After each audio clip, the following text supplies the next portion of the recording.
Hi guys, Miss Davis again. We are going to be going over our week 6 topic. The topic for this week is titled box plots. Now you may be wondering, what is this? Well, it's going to be a type of graph, but before we go through this, let's do a quick review. So last week we talked about a couple things: median, first quartile, Q1, and third quartile Q3. Now, we talked about some other vocabulary words last week, but these are the main ones we're going to focus on again this week. Some new vocabulary that we have is going to be box plot, lower extreme, and upper extreme. So let's talk about this box plot. Okay. A box plot uses a numbered line to show the distribution of a set of data by using the mean, quartiles, and extreme values. So this is what a box plot actually looks like. The reason it's called a box plot is you see right here, we have a box, okay? You may also hear it referred to as a box and whiskers plot, where this is the box and these are the whiskers here, all right? Now, some new vocabulary that you have not seen before is this lower extreme and the upper extreme. So what the lower extreme is, that is your smallest number. And the upper extreme is your biggest number. So probably out of all 5 of these things, the extremes are the easiest to figure out, okay? So once again, the extremes are just referring to your smallest and biggest number. Now, something else we need to talk about. And this will be a question on your end of week questions, so you may want to pay attention to this. Okay, is box plots are separated into 4 parts. So here is one part here. That's one part. Here's a second part. Here's another. And here's another. Now, the box plot may look different every single time. It's not going to have the same links, but your extremes, the quartiles, and the medians will appear every single time. Now, back to the 4 parts it's separated into. Each part that we have here contains a certain amount of data. Here's the magic number you want to remember, 25%. Okay, so no matter the length, so we can see that each part is a different length, but they're still worth 25%.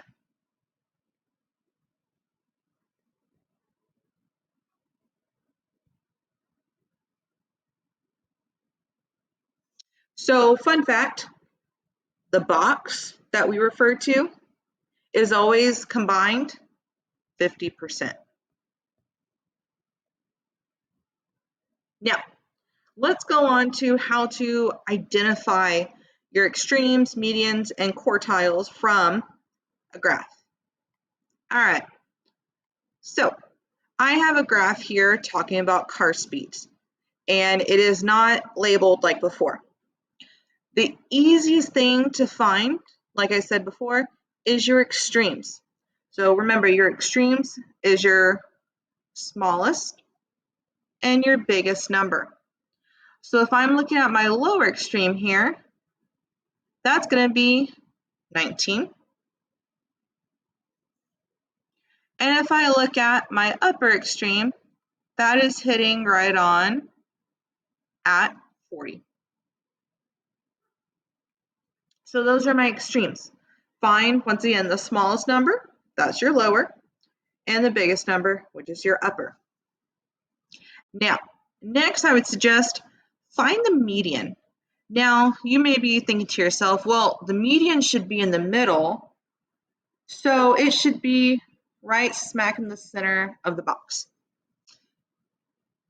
Not really, okay? Yes, this can happen sometimes, but if you notice on our graph that in the box, okay, there is a line, but it's not right in the middle, okay? The median does not have to be right in, it does not basically have to make the graph symmetric, okay? So look for a line inside the box. This number here will be your median. So I would say my median is 25. Now let's find your quartiles, Q1, Q3. So last week we talked about Q1, okay, first quartile. It's normally your smaller numbers. It comes first, so before the median. So if I look to the left, I see a dot here, okay, and that dot is going to be my first quartile. And if I look, that is going to be 22. Now, there's only one dot left, which makes it easy, but I'm still going to go through this explanation.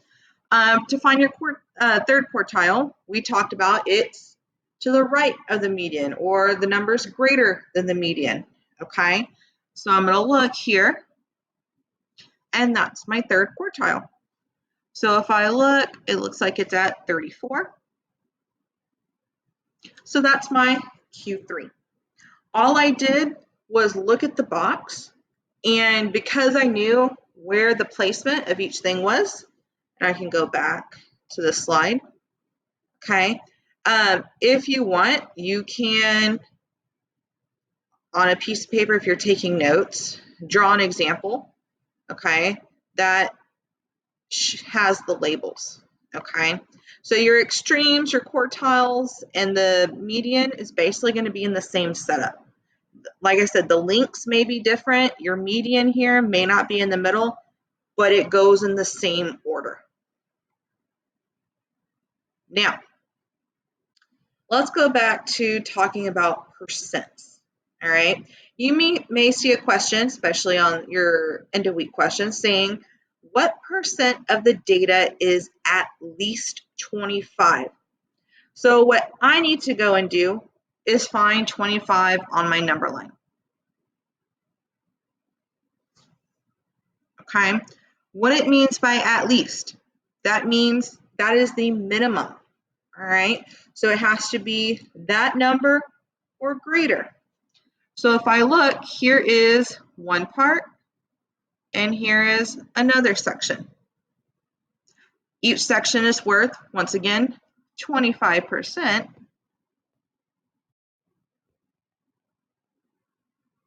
So if I add both those together, we would say it is at least 50%.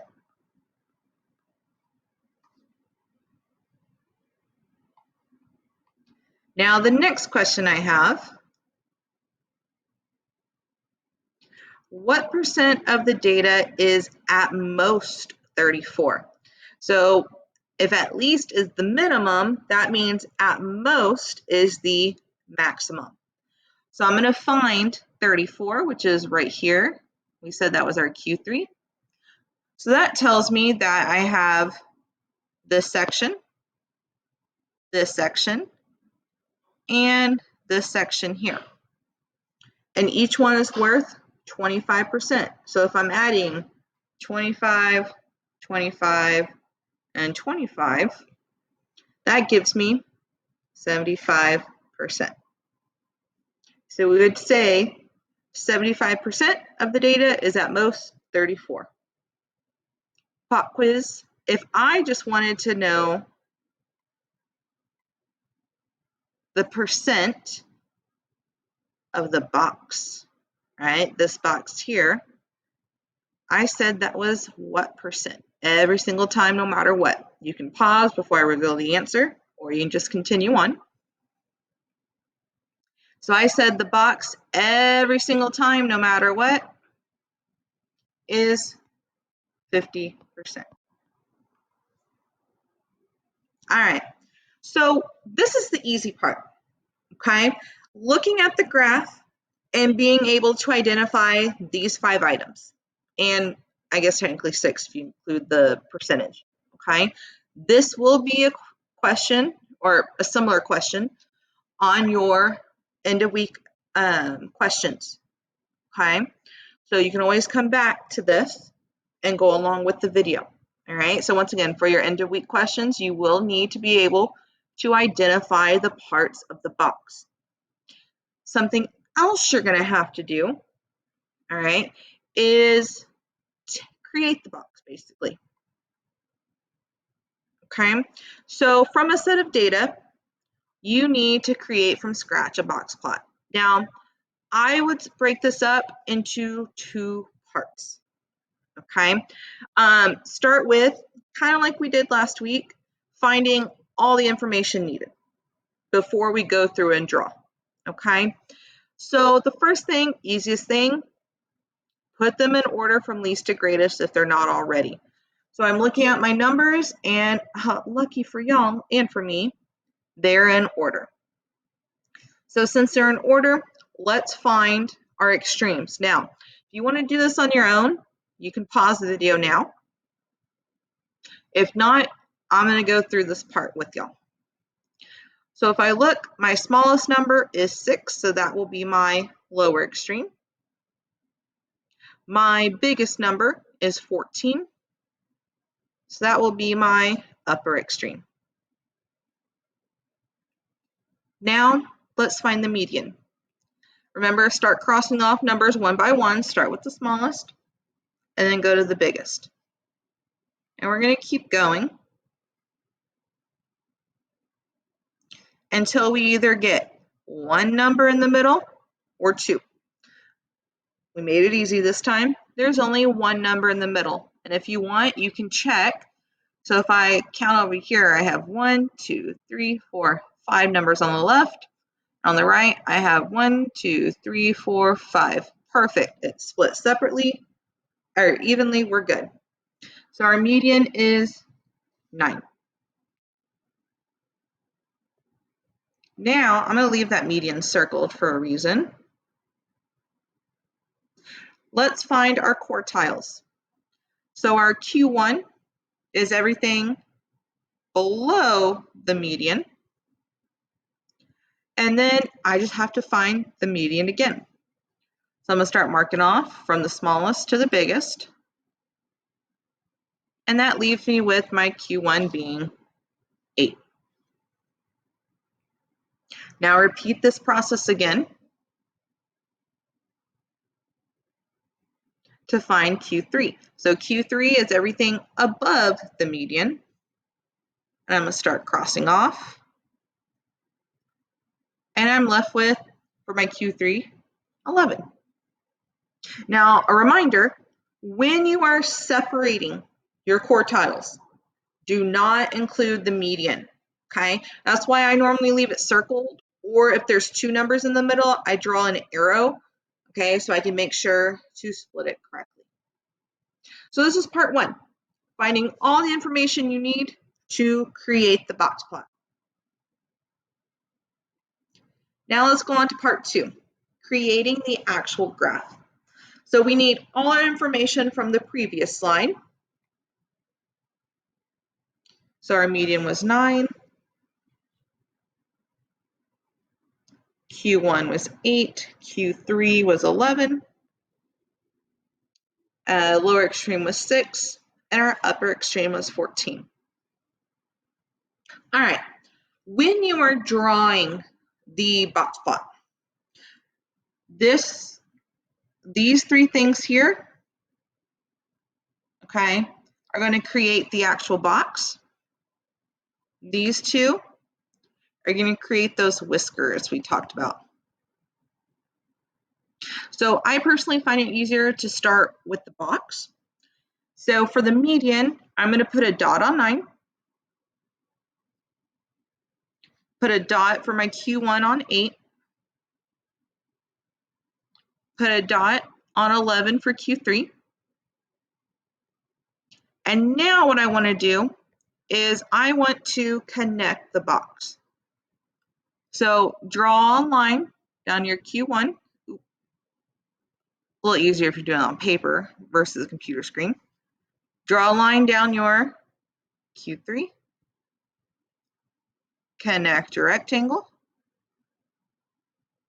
and then draw a line down your median. I have the box all nice and set up. And I want to check that I have my 3 points there. I sure do. Make that a little nicer, or try to. All right, now let's create our whiskers. So we're going to put a dot on 6 for our lower extreme and put a dot on 14 for our upper extreme. Now all you have to do is connect your whiskers to the box. Oop, all the way. Close enough. And there you have it. That is how you create your box plot. Okay, so remember, when creating the box plot, you need to do part 1 first. Okay, find those 5 things, and then you can go through and create. Now, I have a surprise for y'all. Since not everyone has been watching the videos, because out of the 300 something 6th graders Coach Kramer and I have, we've only had about 100. So if you're watching this video and you've been taking notes and paying attention, this last example I did with creating the box plot, I'll give you a hint. You basically have the answer for the last question in your end of week questions. It's going to be a multiple choice format, but you're creating the box plot. So hopefully this helped y'all out. Remember, we do have tutoring twice next week. We'll have one on Tuesday, which will be a quick 30-minute session, and then we'll have a tutoring session on Thursday as well, which is an hour long, and that's more of extra practice. Okay, so remember, if y'all have any questions, reach out to your teacher. All right, and look forward to next week's video, and I will talk to y'all later. Bye, guys.